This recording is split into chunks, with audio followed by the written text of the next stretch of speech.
ആ സ്വാമിജി വന്ദനയെ കുറിച്ച് പറഞ്ഞ കാര്യങ്ങളൊക്കെ ഓർക്കുന്നില്ലേ? അത് അക്ഷരാർത്ഥത്തിൽ സത്യമാവുകയും ചെയ്തു.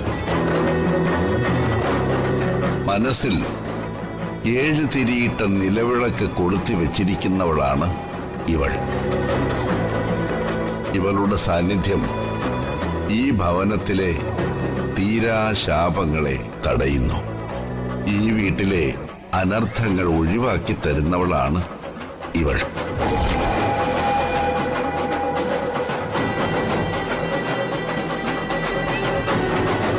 ഞാൻ ഇടപെട്ടില്ലെങ്കിൽ ജയിച്ചതിന്റെ സർവ്വ ക്രെഡിറ്റും വന്ദന കൊണ്ടുപോകും. അത് വേണ്ട. അച്ഛൻ കേസ് ജയിച്ചത് വന്ദനയുടെ ഭാഗ്യം കൊണ്ടൊന്നുമല്ല, അപ്പച്ചിയുടെ ഭാഗ്യം കൊണ്ടാ. അപ്പച്ചി ഈ വീട്ടിൽ വന്നതിന്റെ ഐശ്വര്യം കൊണ്ടാ.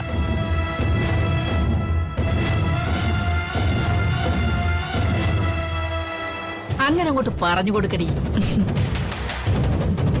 എനിക്കിപ്പോ ഭാഗ്യരാശികളെല്ലാം മുഖത്തോട് മുഖം നോക്കുന്ന സമയാ. വെറുതെ വീമ്പിളക്കാതെ നാഥൂനെ. ഈ കേസ് തോക്കുന്നെങ്കിൽ അതിന് കാരണക്കാരി വന്ദനയാണെന്ന് നാത്തും പല തവണ പറഞ്ഞതേ ഞാൻ കേട്ടിട്ടുണ്ട്. അപ്പൊ ജയിച്ചതിന്റെ ക്രെഡിറ്റും വന്ദനയ്ക്ക് തന്നെ അവകാശപ്പെട്ടതല്ലേ? നാവടക്കടി. നേരത്തെ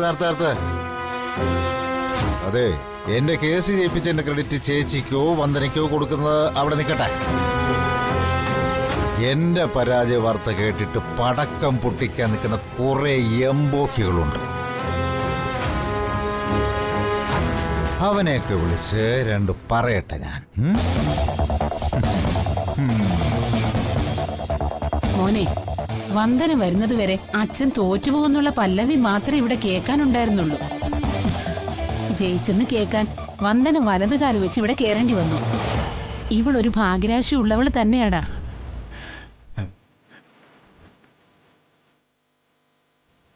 താങ്ക് യു.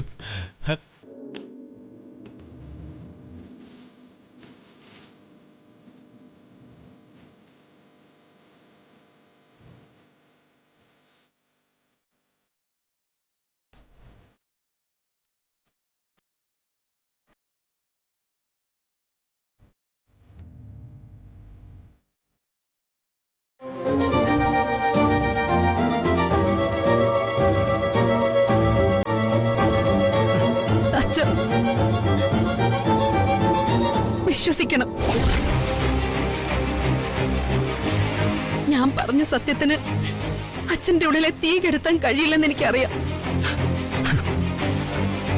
ആ തീ ആളിക്കത്തുകയുള്ളൂ. എന്നാലും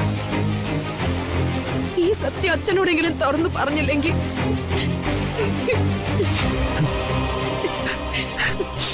പ്രകാശേട്ടൻ ചെയ്ത ആ കൊടും പാപത്തിന്റെ ഫലം ഞാനും എന്റെ മോനും അനുഭവിക്കേണ്ടി വരുമല്ലോ എന്നുള്ള കുറ്റബോധം. അച്ഛൻ ഒരിക്കലും ഇതിനെ ചൊല്ലി പ്രകാശേട്ടനോട് വഴക്കിടരുത്. അങ്ങനെ ചെയ്ത എന്റെ കുടുംബജീവിതം തകർന്നു പോവച്ച.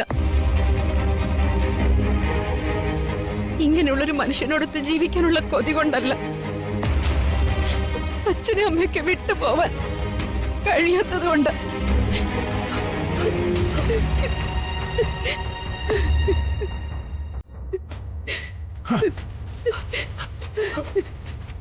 മോളെ,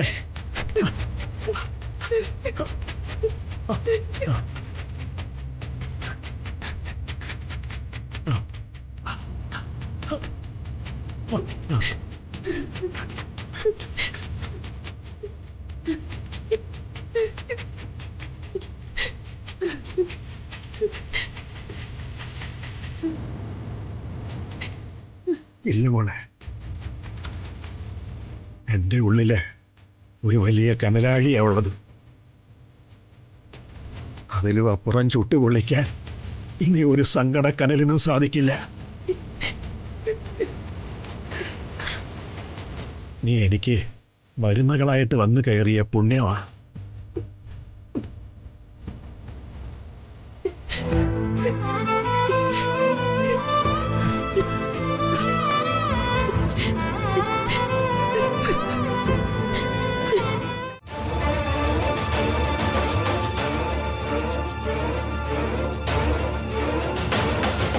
മാധവേട്ട ഇതൊന്നും ശീലമുള്ളതല്ലോ. ആകെ പുകഞ്ഞിരിക്കുകയാണല്ലോ. എന്റെ പുക കാണാൻ കൊതിച്ചൊരു മകനുണ്ട് ഇവിടെ. ഒരു കാലത്ത് എന്റെ സ്വപ്നമായിരുന്നു അവൻ. ഇപ്പോ എന്റെ സ്വപ്നങ്ങൾ കെടുത്തുന്നതും അവനാ. മാധവേട്ട എന്തേ ആലോചിക്കുന്നേ? ഒന്നുമില്ല. വലിച്ചു കയറ്റിയത് മതി.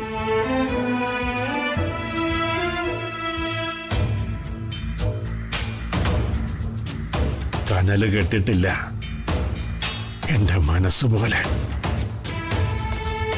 മാധവേട്ട, സംഭവിച്ചത് സംഭവിച്ചു. ഇനി അതിനെക്കുറിച്ച് ആലോചിച്ച് മനസ്സ് തളർത്താന്നല്ലാതെ മറ്റെന്തു പ്രയോജനമുള്ളത്? തലയിലും താഴത്തും വെക്കാതെ കൊണ്ടു നടന്നതല്ലേ, എന്നിട്ടും ഈ ചതി. മാധവേട്ട, ഒരു ഓട്ടോറിക്ഷയോട് ഇത്ര ആത്മബന്ധമൊന്നും പാടില്ല. ഇരുമ്പും റബ്ബറും കൊണ്ടുണ്ടാക്കിയത് ചതിക്കില്ല. ഇതിപ്പോ മാധവേട്ടൻ എന്തൊക്കെയാ പറയുന്നേ? ഓട്ടോ കത്തിപ്പോയില്ലേ, ഇനി നമുക്ക് അടുത്ത മാർഗം നോക്കാം. മാധവേട്ടൻ ഇങ്ങനെ തളർന്നു പോയാ ഈ വീട്ടിൽ എല്ലാവരും തളരും.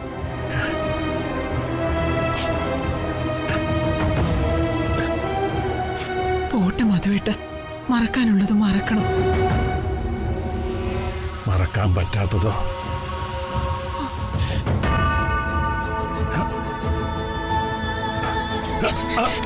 വേണ്ട മാധവേട്ട, തളരരുത്. നമ്മൾ ഒറ്റയ്ക്കല്ല, 5 മക്കളുണ്ട് നമുക്ക്. ആരെങ്കിലുമൊക്കെ നമുക്ക് താങ്ങായിട്ടുണ്ടാവും.